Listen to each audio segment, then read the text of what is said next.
Alright everyone, welcome back to some more of the house in Fata Morgana. And it seems like they're right. It seems like the white-haired girl is always fated to suffer because no matter what era I'm reading through, she's always like put in such a spiraling position, spiraling downward position of like suffering, and it's just terrible, man. So we're gonna continue on from where we last left off, guys, so I hope you all continue to enjoy watching, and let's get to it. Alright everyone, we're continuing on.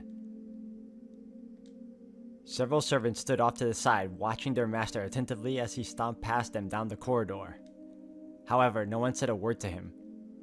Had I not been preoccupied attending to his countrymen, I likely could have prevented it. The look on his face would have made it obvious something bad was about to happen. Something that would serve only to further her misfortune. She was already in a less than ideal situation, and it was perched on the edge of a hill, soon to begin rolling down into even worse territory. Uh-oh. Jacopo! What's the matter? If you wanted to visit, you could have said something, rather than coming in without knocking. Is that really necessary? Pardon? Oh, why? Is there something you so desperately want to keep from me that I must knock before entering? That I should have let you know in advance that I'm coming? What are you? Well, is there? You went to talk to him behind my back, I'm told. What'd you tell him? You moaned to him about my behavior. Oh, this is terrible. That hurts. You told him I'm rough with you. You cried on his shoulder because I'm not nice enough? Him, of all people? Wait, Jacopo! You're mistaken. Let me... Silence. Not a word. Not a single godforsaken word. The only thing that comes out of your mouth is excuses. Lies and fabrication. You put on this sweet, innocent little girl act, but what's really going on through your head? Maybe I should just rip that mask off your face. Oh man, this guy. Stop! Jacopo! You look down on me, your nobility, and I'm just a nobody who married into it. No, stop! Let go of me, please! When did it start? How long have you been seeing him? Who else have you been seeing? Covering yourself in fashionable perfume and smiling, even though you never smile around me? Please, let me go! I can see it in your eyes. He's just a worthless commoner. Why would you think that? Why will you not listen to me? Silence, it's all your fault, every last thing. I tell you not to leave the house, but you do. I tell you to do as I say, but you ignore me. Every last thing you do drives me mad. I don't have time right now to deal with this, to whack my mind over you, over a woman. I don't have time for it. Why do you not do as I say? Do you not have enough already, huh? Will you not be satisfied until you've taken even my arms and legs? I've given you money, clothing, everything. You have an incredible life. Look around you. That life of luxury you and your parents wanted, it's right here. You have it. What more could you possibly want? Why do you insist on being unfaithful? Unfaithful?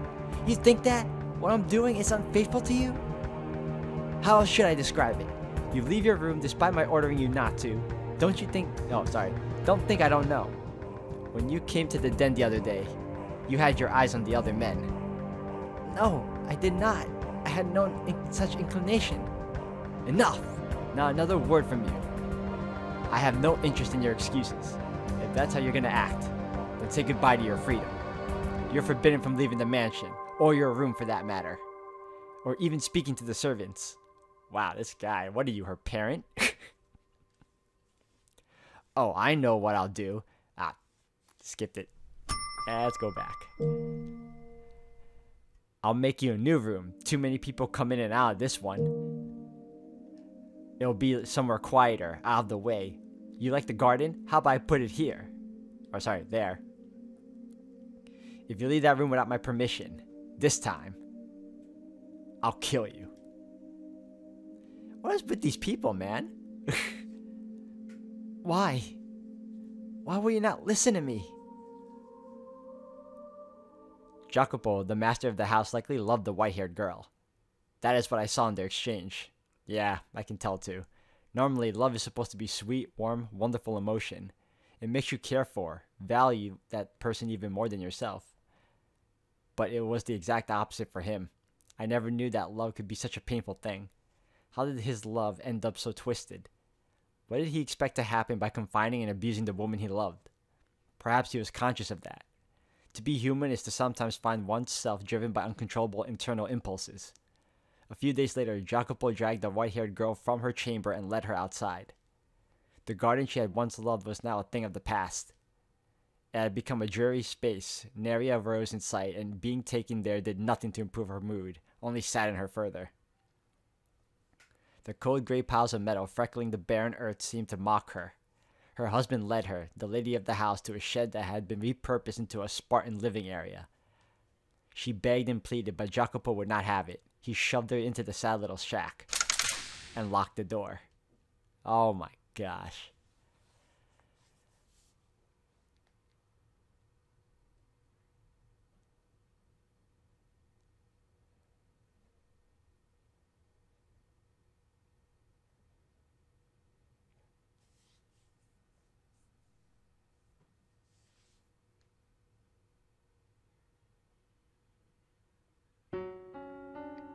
So, in the first era, we had her bald and homeless again, and trying to escape, what's his name already? I'm forgetting Mel. The second era, she got killed. And in this one, she's mistreated, and she's locked in a shed. So far, no death yet. I don't know what's gonna happen to her in this version of her life. How? How did things end up this way? Why? All I wanted was to go back to the way things used to be. For us, to be able to smile around each other. It had been several days since Jacopo had locked her in the shed, and her day-to-day life was only growing more arduous. She was under constant surveillance. The door was only unlocked to deliver her meals 3 times a day.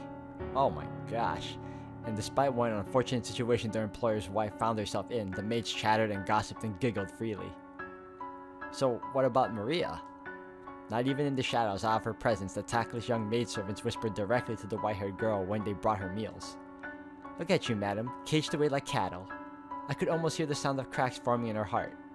I imagined she had gotten to the point where she was having difficulty merely holding herself together. She had done nothing wrong, and yet she was forced to live this life of insult and mockery. Of ridicule. The only reason her tenuously held together spirit did not completely shatter was because she still had her one and only ally. The maid Maria volunteered to attend to the white-haired girl. Maria took over the duty of delivering her 3 meals, meaning the other maids stopped coming by. And that relieved the white-haired girl's mental and emotional stress considerably. Maria became her sole conversation partner, her sole companion. She did not leave as soon as meals were finished, instead remaining in the shed with the white-haired girl for some time.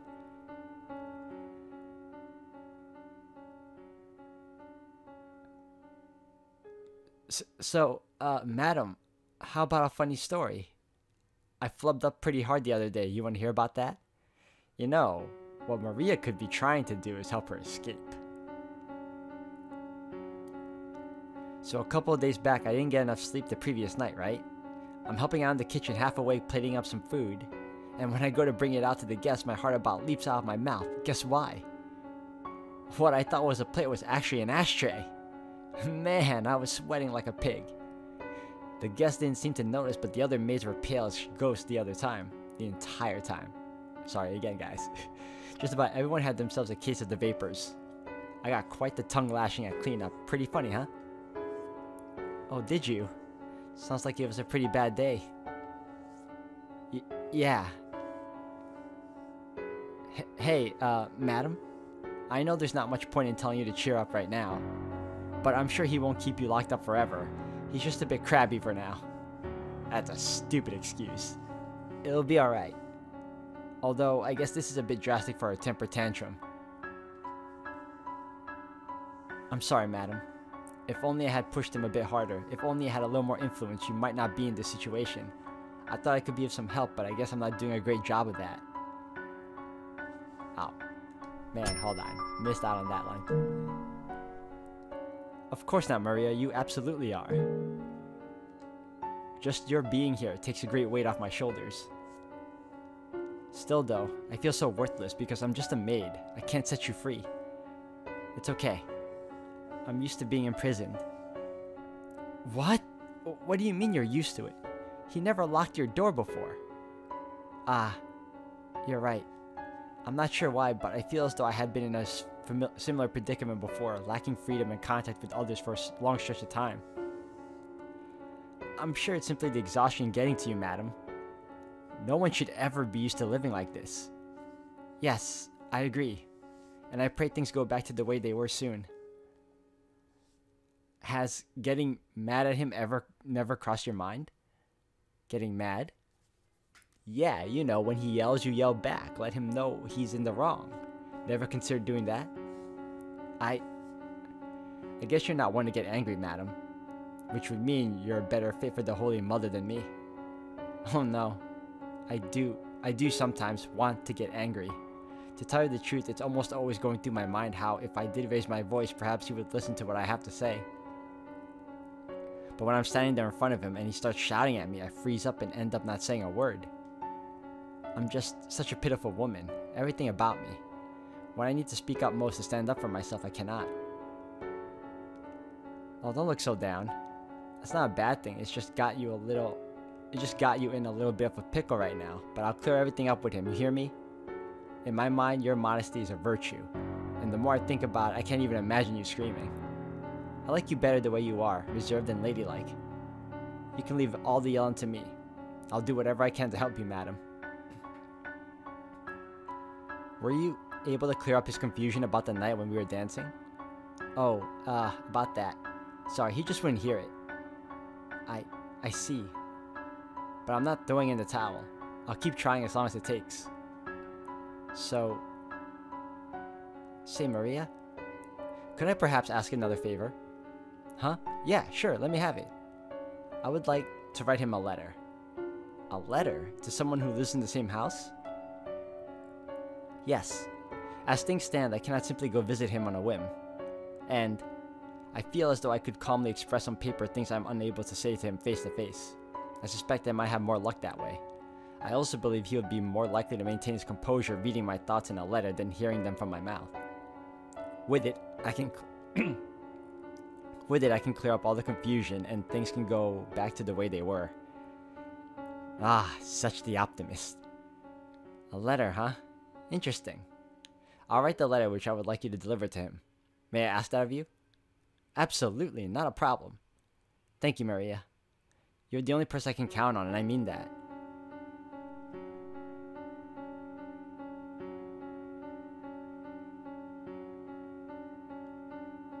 Why? How did this happen? Why would she betray me? I wanted to give her a decently happy life. I didn't want to get violent with her. Yet when I saw her face, when I heard what she had to say, I couldn't restrain myself. I guess what it comes down to is that no matter how you dress it up, I'm still a Berzadi. There was never any way for this bloodline to give that girl happiness. God damn it. Why am I fretting over this nonsense? And I'm supposed to be the future head.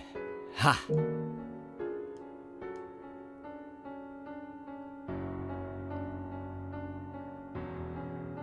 An illusion.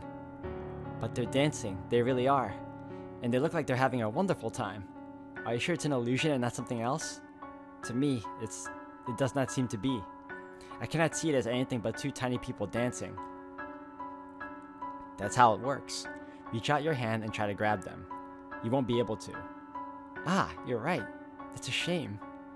I didn't think you actually would. But it's the most precious thing. They look as though they're dancing atop my palm. It's almost frightening how much innocence rests within those hands. It's as if they've been completely cut off from all the world's filth. My hands, however, are soaked in blood. I fear that bringing her into my world may taint her. Am I capable of protecting this woman's purity? Well, you've just proven no.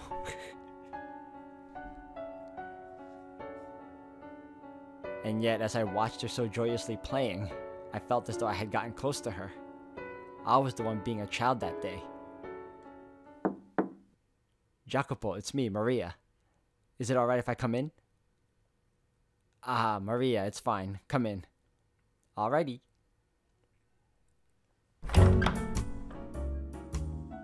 Color me surprised. I didn't think you'd let me in.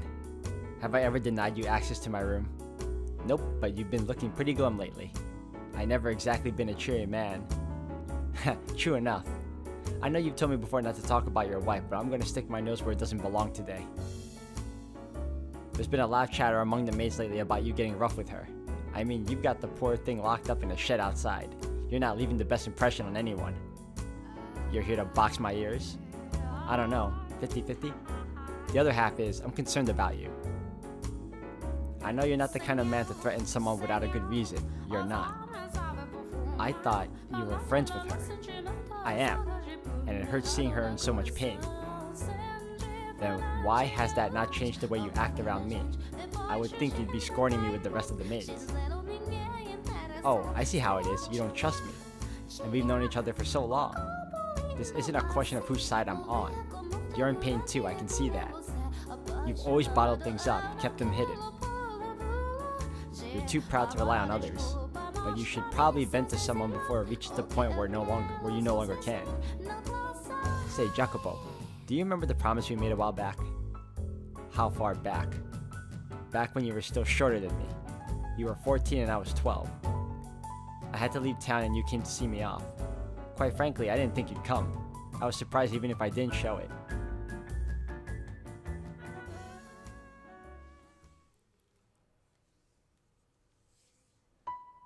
Jacopo, where's your dad? Or are you here alone? He didn't even tell me. Ah, there's no reason you have to leave town. My old man says the Campanellas have more power. I should be the one leaving. It's not that simple. Grown-ups have a lot to consider. So don't give me that look, Jacopo. We were kids, but we both kind of started to catch on to the situation with our families and to the bonds that land held on us. Although we didn't know any of the details at the time, my grandpa owned all the land the city was built on, but he was a very conservative man. He didn't try to spread his influence, instead opting to fortify what he already had. I don't know exactly when it first started, but organizations were used to administrate cities. And when we were kids, my dad was the capofamilia and my grandpa his consigliere. But just because he was an advisor didn't mean he was powerless. While my dad made the decisions, my grandpa was the only one allowed to fight him on them. Your father was a capo de sina that served under my dad. He wasn't especially happy about that.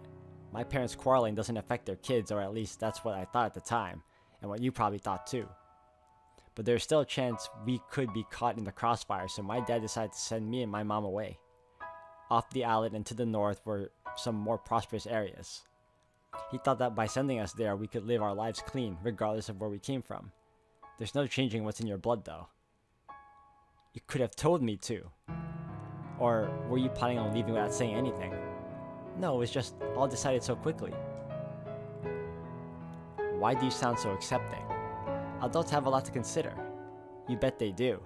But you could at least let them know you're opposed to it, Maria. But no, your tail went straight between your legs as soon as you were told. You just gave up and accepted it straight away. I thought you were better than that. You think I don't know that? But I'll just be in my dad's way if I stay. I'm a kid, a girl. I wouldn't be of any help if something happened. And I don't want to need someone to protect me. I never once thought of you as a girl. Hey now, that's mean. Oh geez, thanks Jacopo, now you're getting me all mushy too. If anyone should be sad here, it's me. I am not sad. Oh really? You sure you're not actually torn that I won't be around anymore? You're a huge crybaby after all, Jacopino. Hey, when have I ever cried? And don't call me that. I made you mad. Short fuse as ever, I see. You've got to learn to keep your head. You're a man and heir to the Berzati family. Don't you lecture me. So pig-headed. You could at least listen to me this once before I'm gone. Hey, Maria. Got a little time to spare? Yeah, sure, but not much. The carriage is gonna be here soon. Do you have enough for a trip to the hill and back? Yeah, I should have time for that. Because of our families, we weren't really able to get along with the other kids in the city, so we played a lot up at the top of the hill. It became kind of like our little secret lair. There was an abandoned house up there, I guess an old farmhouse or something, and kids loved that sort of thing, you know? We called it Casa Nostra, our home, and we pretended it was actually ours. We drew circles on the wall in chalk and used it for target practice. We brought up a bale of straw and used it to make makeshift beds. When neither of us got into fights with our parents, we'd stay the night here instead of home. In retrospect, I'm sure they knew where we were going, and just let us do our thing. Oh yeah, there was this one time we were playing and a huge storm rolled in, trapping us up there. The wind wasn't just howling, it was screaming bloody murder. It was blowing so hard I thought the house might fly away. As I recall, you were crying that night. Hey Nero, you here to see me off too? Ah, there you go, wagging your tail with that dumb look on your face. You have no idea what's going on, do you? It wasn't just the two of us who had made Casa Nostra our home base. There was one more, a stray black dog. I'm pretty sure it didn't have actually black fur though, and it was just really, really dirty. Of course he doesn't. He's a stupid animal. I don't talk about him like that. He's one of us. What were you planning to do about Nero? Just leave him behind? Nothing else I can do. Can't bring a dog in the carriage. Besides, you're here, so it'll be fine. You take care of Nero, alright? He doesn't like me. You're the only one who can take care of him. Maybe so, but I'm not coming back. He'll starve to death if you don't figure something out. He's a puny runt. I doubt he could win in a fight for scraps. Come on, do it for me. You said you won't be coming back. Did you mean that? Are you absolutely never returning to this town? There's no telling what may or may not happen, so it's best not to get your hopes up. Better that than the pain of getting let down. Well, I've turned into quite the cynic, huh? Maybe if I'd been born into a more normal family, I'd be in my room in a pile of dolls right about now, my head in the clouds. I can't imagine you doing that, nor do I think that's normal. Well said. Hey, stop that, Nero. Quit licking me. That tickles, and you reek. Maria. What is it? Come back. I don't care if you don't know when it will be, just don't say you'll never return. No one knows how things are going to end up. Maybe my old man will gain more power, or maybe yours will. If things continue as they are, it will be your old man. Then down the line, I will work in service of the Campanella family. And that's just fine by me. But even if that's not the future that lies ahead, I promise I will make a place for you.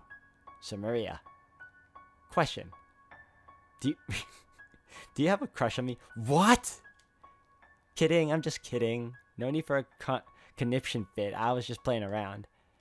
Here I am trying to have a serious conversation, and then you... Listen to me, I don't have any of those. You know those kinds of feelings for you. I consider you a lifelong friend, my one and only friend. That's why I came to see you off, and that's why I'm telling you this now. Whether you're a girl or a boy is irrelevant. Friendship lasts much longer than something so fanciful as romance, am I wrong? Don't laugh, damn it, it's humiliating. I'm not laughing at you, I'm laughing because I agree entirely. Yeah, we've always been on the same page, Jacopo. Maybe we did fight a lot, but there wasn't one we didn't get through. No one else understood just how lonely it was, wearing a mask for all the other kids, trying to fit into their happy little circle. We couldn't afford to be found out after all. Neither of us had any real allies, except for each other, of course. Nope. I'm glad I got the chance to play with you. If you hadn't been there, I probably wouldn't have bothered caring for Nero either. It was too funny watching him chase you around. You're a sick girl, Maria. So hey, Jacopo, this place will still be Casa Nostra even after I leave, right? You won't do anything to it, will you? Of course not. This is our home. That was always the plan. Right. Thanks. Though you know, you being all nice is kind of creepy, Jacopo. It's not gonna start snowing, is it? How rude. Well, if you're gonna be like that, I'm not sure I want to give it to you. Huh? Give what? A present? You should have said so sooner. Gimme, gimme. You don't have a shred of tact, do you? What's it matter? Come on, what'd you bring? Let me have it, soldier. Oh, Maria. Consider this a temporary parting gift. You've been wanting one of these for a while. Oh, is that a cartridge? From a cult navy? No way, did you swipe it? I'll probably catch hell for it too. Wow, this is amazing. I always wanted to get my hands on the real thing. This is from the one hanging up in your house, isn't it? The one your dad was bragging about? They just started selling them this year, and it's ridiculously hard to get your hands on one, or so I hear. Man, guns from the New World are something else, alright. Just imagine the moment the hammer comes crashing down on the back of this sends chills down my spine. Are you sure you're a girl, going crazy over a bullet cartridge? What's the big deal? I like what I like. You'll get in trouble if I don't put this back though, won't you? Don't worry. I'll return it when you return. And I won't tell anyone I gave it to you. Okay.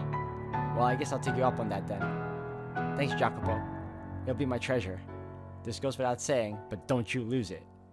I'm giving it to you as a symbol of our friendship. No matter how far apart we may be, or how much time may pass, or how things play out with our families, we will always be friends. That cartridge symbolizes that promise. It's a promise, Jacopo. Our families may outwardly hate each other, but I'll always be your friend. Always be on your side. And don't you ever go back on those words. Oh, that's a foreshadowing right there if I didn't see it.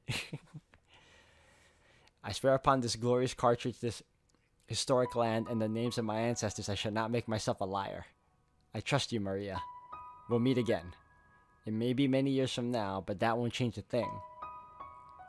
Our friendship will never fade.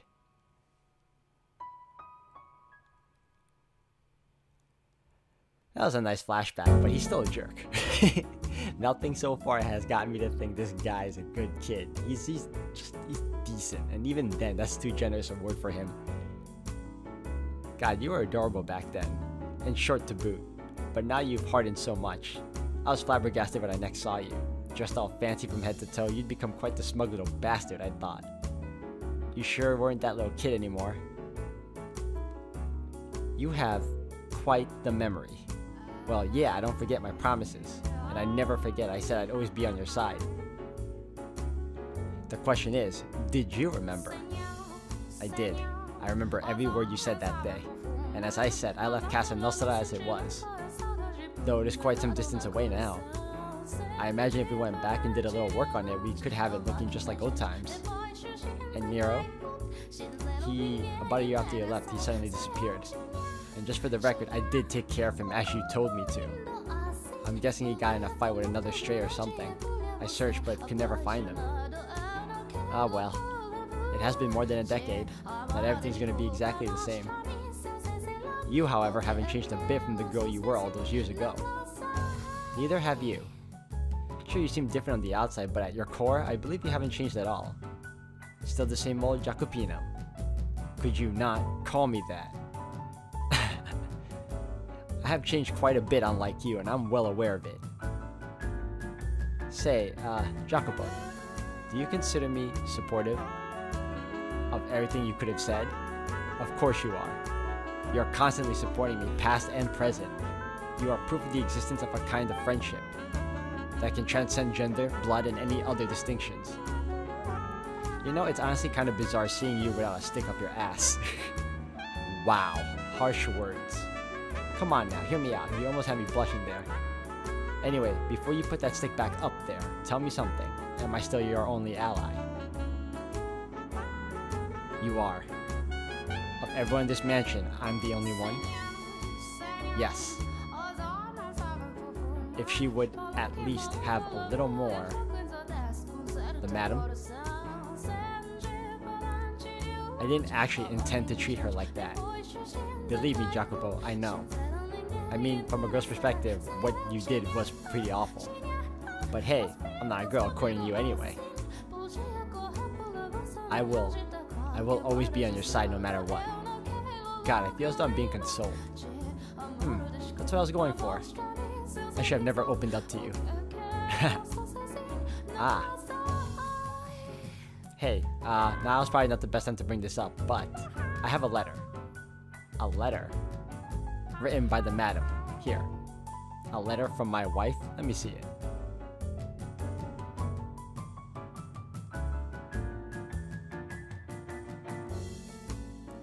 What the hell am I reading? I was considering keeping it a secret, but having seen it, I thought hiding it from you might only hurt you more, so... I I decided it was best to show you. Who is this? Who is this letter for? It's as if... But... that can't. I love you? Who is she writing to? I don't know this man. Take a deep breath, Jacopo, and listen to me. The madam is having an affair. I knew it. I knew Maria was a... I knew it. It was foreshadowed. I knew it. I knew she was doing this on purpose. Oh.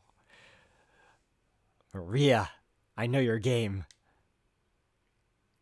She switched the letters or wrote something else.